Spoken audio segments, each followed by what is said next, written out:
Hello, I'm Lynn Doyle. Thank you for joining us here on Meet the Doctors, where each week we look at important health news, medical breakthroughs, and alternative therapies, and we tell you how they may impact you and your family. We explore the facts so that you can make educated decisions because we want to empower you to take charge of your own well-being. Today, we'll be joined by best-selling author Dr. Brett Osborne. He's a neurosurgeon specializing in anti-aging and regenerative medicine. He's actually going to give us the skinny on how low-fat foods could be making you fat. And by now, we've all heard about six-time Olympic gold medal winner Amy Van Dyken-Ruin. She was paralyzed from the waist down in an ATV accident back in June. Well, she recently posted 2 videos on Instagram showing her standing up and actually walking with the help of a powered exoskeleton. Forward. You don't feel that vibration. Push. It's going to stand you on up all the way. We'll talk to a rehabilitation doctor about new treatments and robotic advancements that can help paralyzed victims lead as closer to a normal life as possible.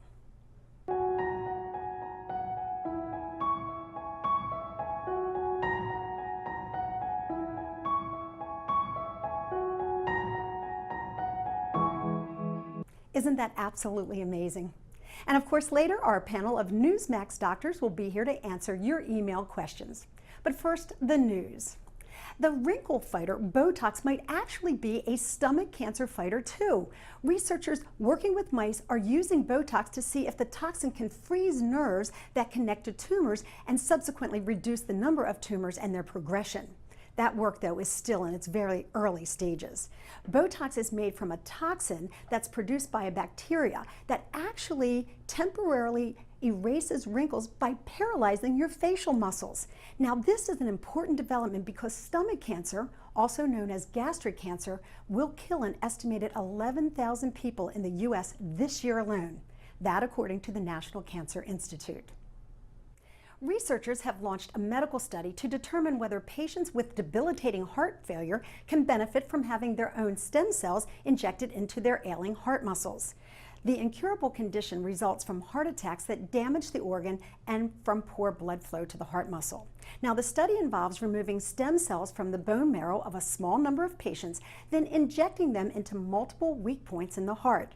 That should improve blood flow function of the muscle.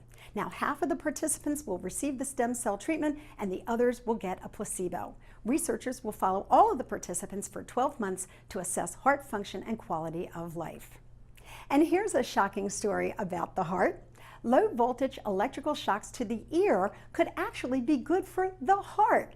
Using transcutaneous electrical nerve stimulation, or what's known as a TENS, to stimulate nerves in the ear actually distracts nervous signals that are overexerting an ailing heart. That's according to research from the University of Leeds. The team there conducted its experiments on 34 participants using the TENS system, which is also commonly used to relieve labor pains. Heart rates were monitored during a 15-minute TENS session and then for another 15 minutes without it. Those using the TENS session had a 20% increase in their heart function. That's good news for those folks. There is strong evidence that both forms of diabetes, type 1 and type 2, are caused by the same basic biological process, the formation of toxic clumps. That's of a hormone called amylin. This discovery could open doors to new treatments for the metabolic disorder by actually slowing down or even reversing that amylin production. The FDA has imposed stricter rules in prescribing hydrocodone. That includes drugs like Vicodin, which is the most common form of painkiller. This is all in an effort to stop the epidemic of prescription drug abuse that claims the lives of more than 20,000 Americans each year. What these requirements mean is that doctors can no longer call in a prescription over the phone, and patients cannot get refills from the same prescription. In addition, the drugs will have to be required to be stored in special vaults. Now get this, a drug that is used to treat bone marrow cancer has been shown to regrow hair in patients suffering from alopecia. That's a disease in which immune cells destroy hair follicles. Up until now, there's been no known treatment to completely restore hair. But with test patients taking this new drug, it's a drug that is approved by the FDA for treatment of bone marrow cancer, they've seen hair regrowth within 5 months. This has happened in both men, women, and in all age groups. That's, again, good news for those folks. Last week, we focused on Parkinson's disease and ALS. Since the Ice Bucket Challenge has gone viral with everyone from President George Bush to Bill Gates getting doused over the head with that cold water, more than $40 million has been raised for amyotrophic lateral sclerosis. That's commonly known as Lou Gehrig's disease. You know that's more than double the $19 million in total contributions the ALS Association received last year. That's what we can do when we all pitch in together. Now here's a frightening statistic. Healthcare mistakes kill at least 500,000 Americans annually. That means doctors made a mistake up to 15% of the time that they were taking care of you. It includes bad decision making, wrong diagnoses, and just plain incompetence. This all, of course, is according to a renowned pharmacy professor and medical author, Joe Graydon. He and his wife, Terry, have written a new book called Top Screw-Ups Doctors Make and How to Avoid Them. Might be something you want to read. Here's a funny one. Good thing we have the use of smartphones because apparently humans are getting dumber. That's according to a surprising new study that suggests the IQs of people in the UK, in Denmark, and Australia have actually declined in the last decade. An IQ test that was used to determine whether Danish men are fit to serve in the military has revealed scores have fallen by 1.5 points since 1998. Standard tests issued in the UK and Australia have shown similar results. Now, between the 1930s and the 1980s, the average IQ score in the US actually rose by 3 points, and in post-war Japan and Denmark, tests there increased significantly as well. We think that's a trend largely tied to improved conditions like nutrition, living conditions, and better education. But these new findings are making us think that perhaps the IQ scores are starting to level off or maybe even decline worldwide. Now here's another one that caught my attention. That bowl of granola, cereal, yogurt, or that scrambled egg white omelet in the morning may not actually be the most important meal of the day, several studies have recently concluded. In fact, breakfast may not play a role in weight loss at all. This piqued my curiosity, so we're going to bring in Newsmax Deputy Health Editor Nick Tate to give us the scoop on that. Hey Nick, good to have you with us. Hey Lynn, good to be with you. You know, it turns out that here's another one of these long-held beliefs that breakfast is the most important meal of the day, just proves not to be true. This is based on conclusions of a handful of new studies that were published this month in the American Journal of Clinical Nutrition that are challenging what many health experts have advised for years, that having a nutritious breakfast can boost weight loss. The thinking was that it would help people cut down on snacking and overeating throughout the day, but researchers at the University of Alabama and other institutions have concluded that actually breakfast plays no role in weight loss at all. In one study, about 300 volunteers were randomly assigned to either skip breakfast or always eat breakfast for 4 months, and at the end of the study, the results showed that nobody lost weight at all, regardless of whether they had breakfast or not. There was a second study that was done by researchers at the University of Bath that tracked cholesterol levels, blood sugar, metabolic rates, and body weight of about 36 people, again randomly assigned to either eat or skip breakfast, and after 6 weeks, their weight, metabolism, and cholesterol and blood sugar were all unchanged, regardless of whether or not they ate breakfast, Lynn. Okay, I'm making notes here. Thanks so much, Nick. We're going to talk to you later in the show, but right now we're going to take a break. But when we come back, we've all been told that low or reduced fat is better for our health, but what if just the opposite is true? Well, we're going to get the skinny on low fat right after this. You'll want to stick around for that and much more. Meet the Doctors continues.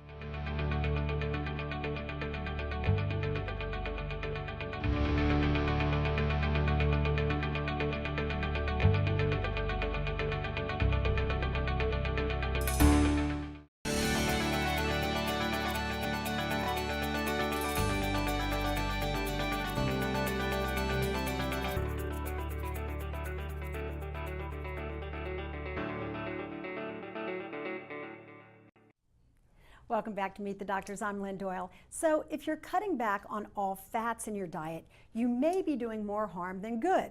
That's the upshot of the latest research that says fats are not only good for you, but they can actually help you shed pounds. To get the skinny on this and much more about how we can eat healthy and be healthy, we welcome our two guests, Dr. Brett Osborne, who is a member of the American Academy of Anti-Aging Medicine and the author of a new book called Get Serious, a neurosurgeon's guide to optimal health and fitness. He's joining us from our Newsmax Florida studio. Good to have you with us, Dr. Osborne.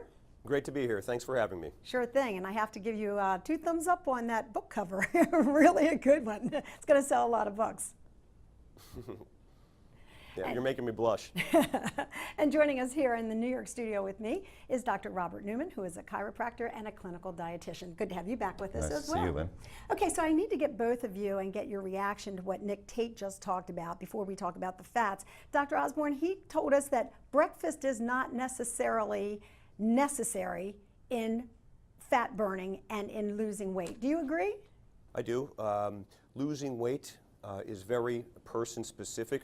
Some individuals will respond very, very well to what's called daily intermittent fasting, in which they fast actually until, or they do a relative fast until dinner time, and those individuals who are in all likelihood extremely carbohydrate sensitive tend to do very, very well with a single meal per day. So breakfast, despite what you may have heard, is not necessarily a crucial element to weight loss. We assume that it is because we like to say that multiple small meals during a single 24-hour period are best because it really keeps the metabolic rate active. And that generally tends to be true. When I counsel patients, I typically tell them to eat frequent small meals and really to stop eating after 7 o'clock at night. But there are some individuals, like my brother, for example, who for a long time had issues with his weight and was able to figure out through self-experimentation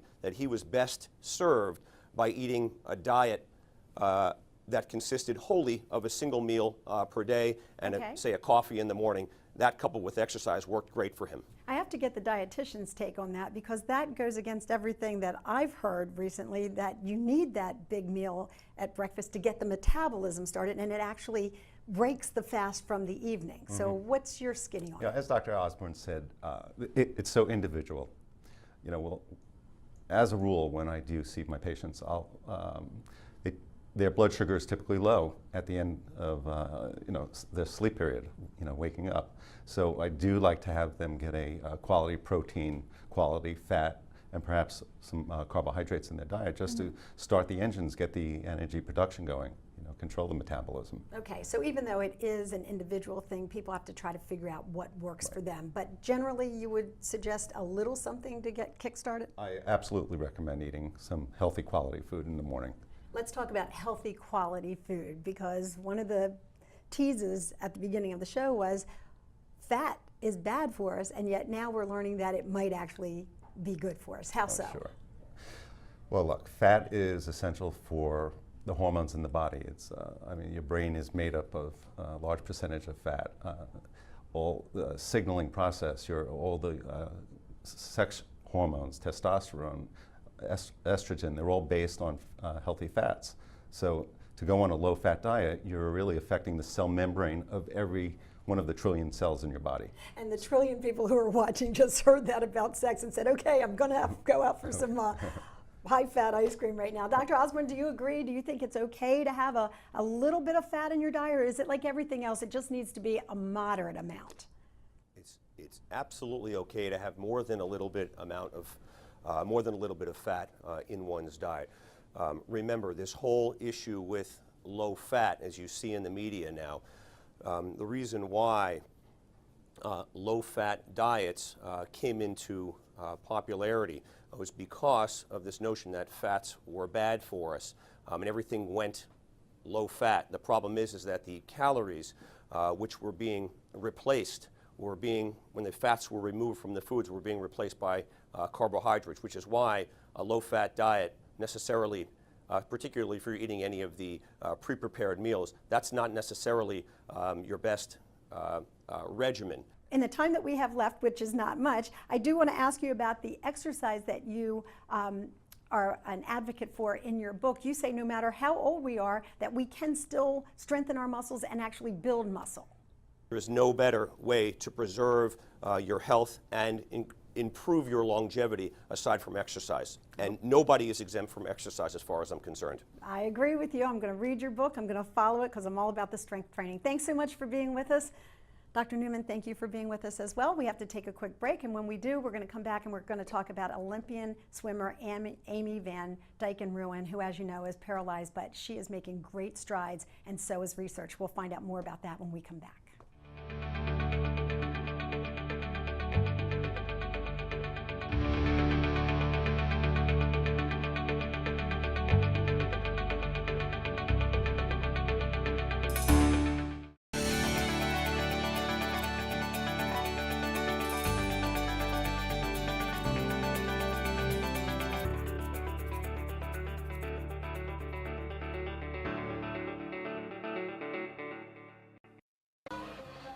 And it's Van Dyken easily. A new American record! A new American record!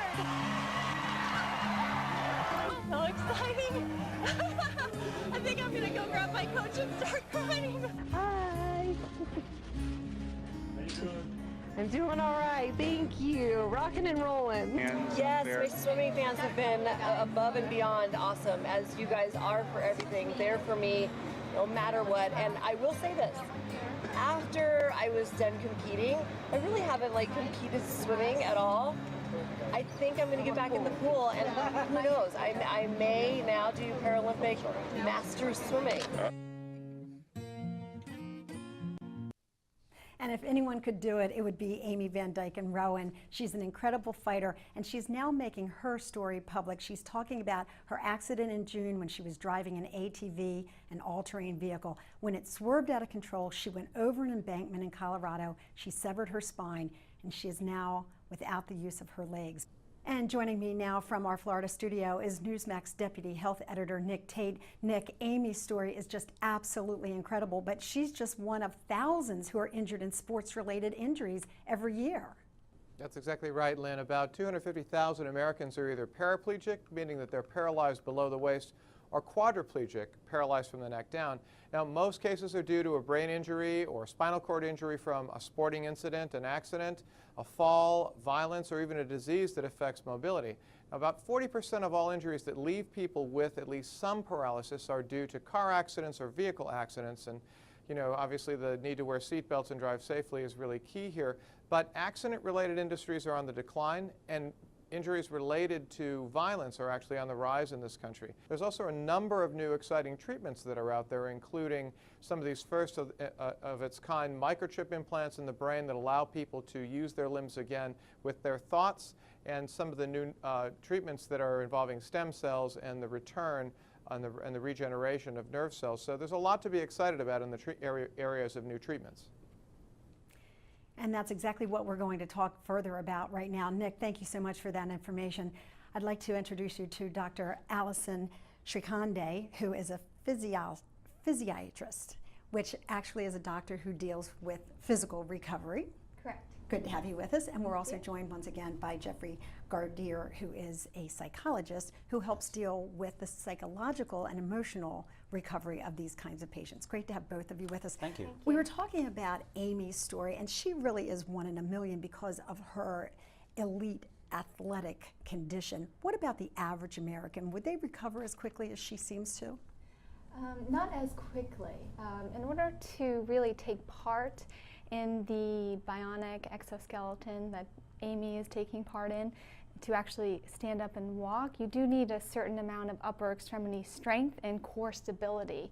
So that can come with time, but Amy's story is amazing, and her dedication as an athlete and her athleticism have really allowed her to progress much more quickly than the average American would. And yet there are advances every day occurring, particularly when it comes to robotics and the so-called exoskeletals. Exoskeletals. Right.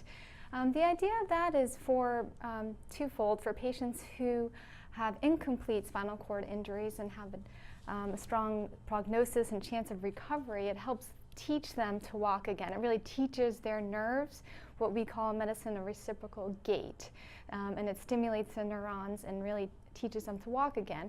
For patients with a complete spinal cord injury where their prognosis is more poor, it really helps get them out of the wheelchair, standing up, which can prevent quite a few secondary complications from being in a wheelchair.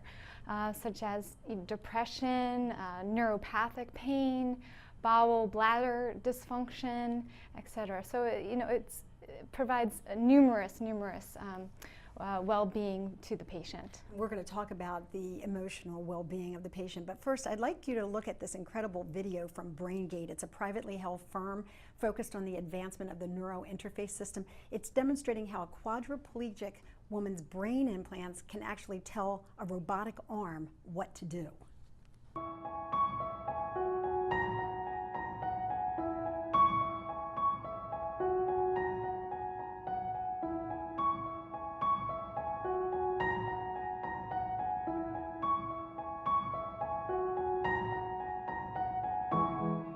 You just saw Kathy Hutchinson control a robotic arm with her mind. Here's how BrainGate's system works. A tiny array of electrodes is implanted into the patient's motor cortex. The scientists then plug a cable into the patient's head. The cable is connected to a computer that analyzes the neural signals. This information is then relayed to the robotic arm. 3 years after Kathy's demonstration, the robotic technology has become more streamlined. This demo used recorded neural signals to make the robotic arm perform basic functions. Now, when you see something like that, it's almost an episode of The Bionic Woman from 25 or 30 years ago. Yeah, it's true. It's very exciting, and I think the hope is that it can complement the traditional rehab therapies that we've been doing for 20 plus years, and then also complement the research that's going on with the stem cell. So everything will work together. So no matter how many advancements we make when it comes to improving the physical being of the person, the mental well-being, the emotional well-being plays just as important a role in recovery. That's right, it is the command center. And what we see with a lot of these new innovations is it gives a lot of hope to these patients. So it's important that they're able to work. It's important that they're able to have the freedom to take care of themselves and not only rely on other people, and why that robotic arm was so important, because it is about this person being able to have that freedom of movement on their own and not have to rely on others. That's so important. You know, we also have a clip of 2 paralyzed patients who were implanted with an electronic spinal cord stimulator. Now they're actually moving their legs. That too seems like it's just too good to be true. Researchers at the University of Louisville implanted an electronic spinal cord stimulator into his lower back. In April, Shilcox told Dr. John LePuc the experimental therapy allowed him to move his legs and wiggle his toes by thought. So looking at that, it seems like as depressing as a situation like Amy Van Dyke and Rowan's may be, or to the other hundreds of thousands of people who suffer spinal cord injuries, it does seem like there's hope on the horizon. Yes, definitely. Right now, the main issue is they're trying to find out which neurons will be best to transplant into the spinal cord, and then how best to get those neurons to integrate with the rest of the neurological system that's already there. But they are making progress. Good. And of course, we continue to make progress on the well-being front as well. Absolutely. It's about being a complete human being, even if parts of your body are not working as they once were. And that is the battle, and that's where they win, because they know that they can be respected as a whole person again and see themselves as a whole person. All right. Thank you both so much for being with us. Pleasure. And of course, it's wonderful to see that there's hope for people like Amy Van Dyke and Rowan and the thousands of others who suffer spinal cord injuries like her. We have to take a short break, but when we come back, we'll meet our doctors here on Meet the Doctors. Stay with us.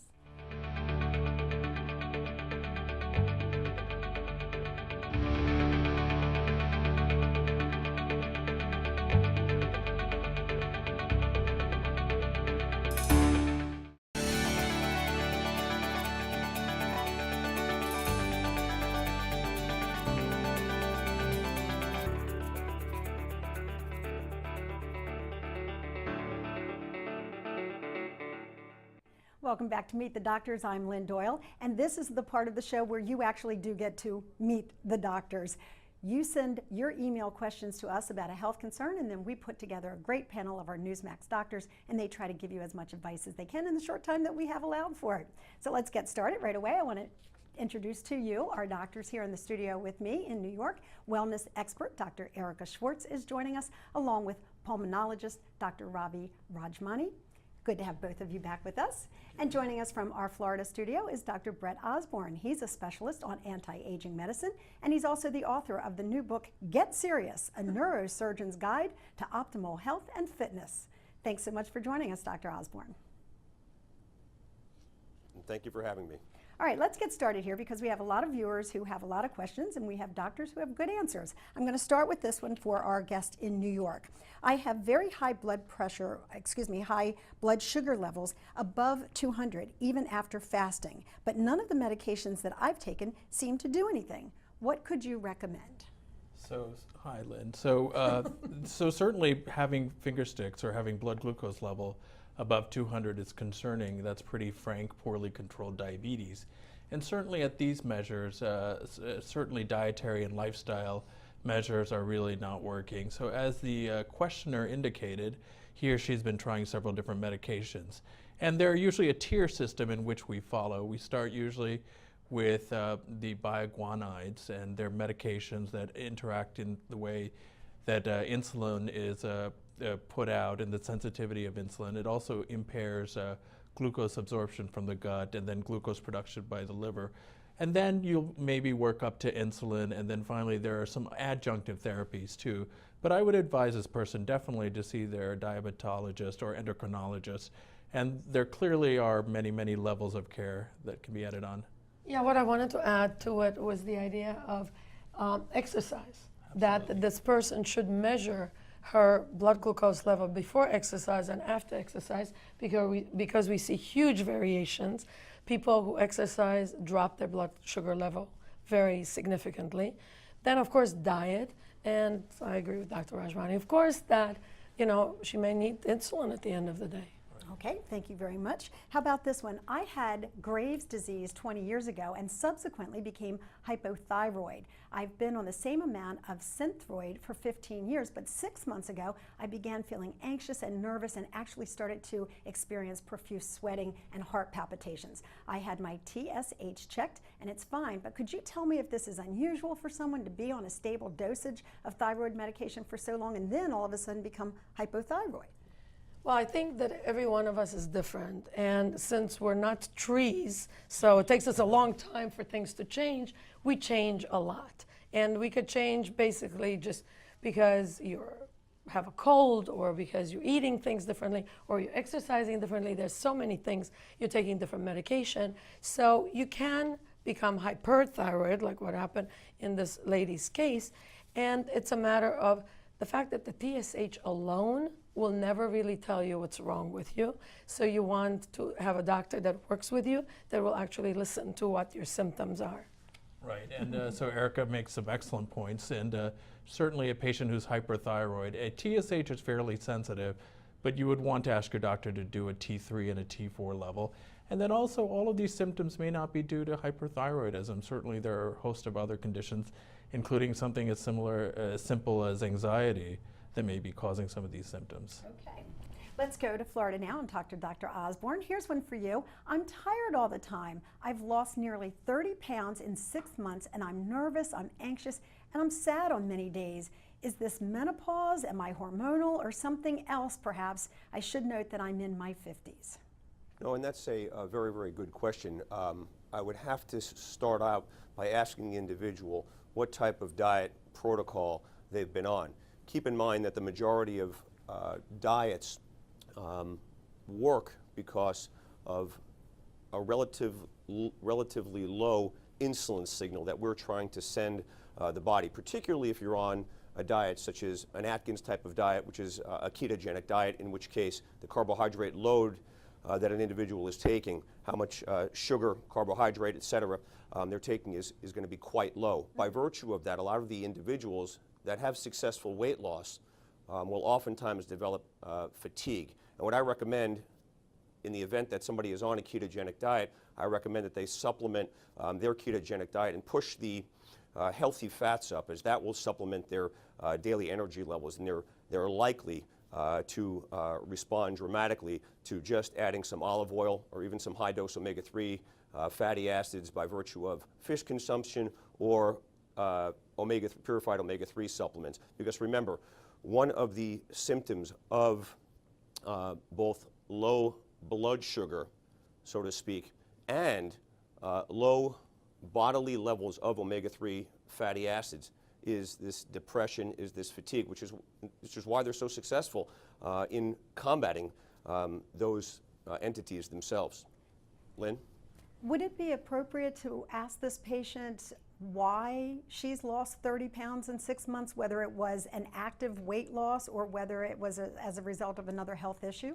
Sure, and weight loss can be the direct consequence of assuming lots of stress in one's life, and that stress can come from physical, emotional, financial stressors, etc.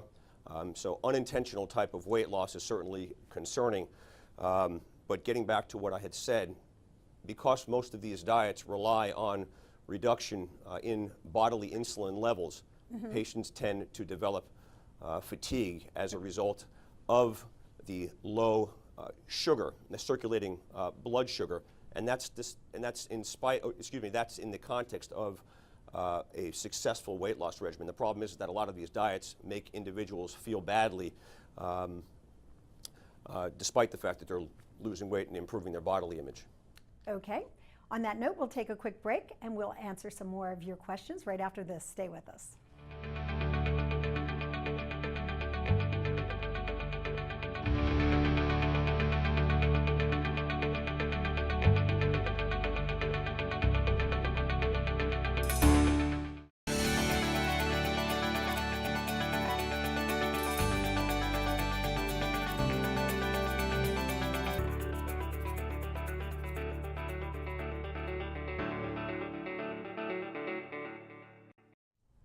Okay, so before the break, we were talking about a viewer who wrote in with a question about weight loss, a severe amount of weight loss in 6 months. She said she was 50 years old, she was feeling tired, kind of down on herself, and she was wondering if it could also be related to hormones or menopause. So I thought we would present that question as we carry on to Dr. Erica Schwartz. Thanks, as we always go back to hormones. Yes, the lady was 50 years old, and sadness, depression, and the whole issue with the weight loss, trying to lose weight. We don't know what happened, why she lost the 30 pounds, but of course, she's perimenopausal at best and most likely menopausal. So a lot of it is hormonal. So while I totally agree that, you have to watch the diet, and we work with coconut oil in particular, but I agree with Dr. Osborne. I think you have to definitely take a look at the hormones and see if she needs, because she's in the right age group to actually benefit from hormone replacement therapy. Okay, Dr. Osborne, I have another question for you, and this one has to do with insomnia and whether diet could be related to not sleeping well. There is absolutely no question that diet strongly influences whether or not one is sleeping well. In order to better your sleep habits, absolutely avoid caffeine, even during dinner time. That's number one. Okay. Number two, don't exercise at night. That's a bad idea. Number three, don't eat carbohydrates at night. My rule with my patients, particularly those that are trying to lose weight, is no eating at all after 7 o'clock at night. And that tends to allow them to sleep. And if you sleep, you're going to lose weight. If you're in that relatively fasted state, as you will be, if you don't eat after 7 o'clock, you'll be burning fat all night, so to speak, after your sugar stores are to some degree depleted. So by virtue of those three things, it's much more beneficial to an individual to stop eating after 7 o'clock at night from the standpoint of health, longevity, weight loss, and sleep. It's funny because I think of not eating after 7 o'clock all the way until breakfast, and I think I'm going to wake up because I'm going to be hungry. Sure. So how do you balance the two? Well, also, it's life. You have to think about lifestyle that, some of us, it's, you actually have to go out to dinners, and they are later than 7 o'clock. So I think by cutting back on sugars, I totally agree, alcohol, and really making the diet very, light as far as vegetables primarily and very little, protein. Sure, I think the biggest offenders for insomnia are really caffeinated beverages and alcohol. Unfortunately, there's a ritual of having both of those associated with dinners, so it's important to bear. Okay, here's another question from one of our Newsmax viewers. I have osteoarthritis and I'm wondering if a total knee replacement is a good idea and whether or not it would ease my pain. I know, Dr. Rajmani, that that's a very large-scale question, but can you just kind of give us your overview? So certainly total knee replacements are done for severe osteoarthritis, and certainly what we would need to know is how old is a patient, how active is a patient. There is certainly a sort of a half-life for these joints, and generally we consider most of these joints useful for about 10 years. So most people would not recommend a knee replacement for a 50-year-old, for example. So the answer is really dependent on the patient. Right. Okay. Absolutely. And it's about exercise. There are the things that can be done, like injections into the joint cavity with hyaluronic acid and all kinds of other ways to kind of preserve the joint to extend the lifetime of the natural joint. And I'm actually going to sort of dovetail on what Erica says and pretend that I'm Erica and say that exercise is the key, really, to preserving the quadricep muscles and essentially sort of mitigating the knee pain. Well, no one is more into exercise than Dr. Osborne, because he has written a book all about how you can exercise yourself to good health. Would you like to weigh in very quickly? Sure, and one of the things that I discuss in the pages of the book is the fact that exercise is protective of the body and the joints in particular, as was alluded to previously. There's nothing better for your joints, despite what people may insist upon, than strength training, because strength training bolsters the integrity of the joints by strengthening the muscles that actually surround the joint itself or themselves, and this maintains the stability of the joint. And if you have a stable joint, one that's not very, very lax, so to speak, and there's this tendency for people to get involved in stretching and yoga and things like that because they want to become contortionists. That's actually not good for your joints. What's good for your joints is it's true, and it's rampant in this country. Okay. What we want to do is strengthen the muscles that surround the joints, keep the muscles keep the joints themselves, the movements, stable, physiologic, and that's going to preserve their function ultimately and reduce the incidence of future knee surgery or hip surgery, so to speak. If you want more information on that, you have to get this book, Get Serious, by Dr. Brett Osborne. Thank you so much for being with us. We certainly appreciate your perspective here on the show. Thank you for having me. Sure thing. And if you wanted to add something, people think that they are too old to start exercising. You're never really It's never too old. And also osteoporosis. The best treatment for osteoporosis, strength training exercises. Okay. Not calcium. Not calcium. No, absolutely. And exercise has other beneficial impacts, definitely on your well-being, on your mood. Yeah, absolutely. Hey, glucose metabolism. I feel great when I exercise. Absolutely. Dr. Ravi Rajmani and Dr. Erica Schwartz, thank you so much for being with us. More Thank you. importantly, thank you so much for being here on Meet the Doctors. Stay happy and healthy and join us next week for Meet the Doctors. I'm Lynn Doyle. Have a good one.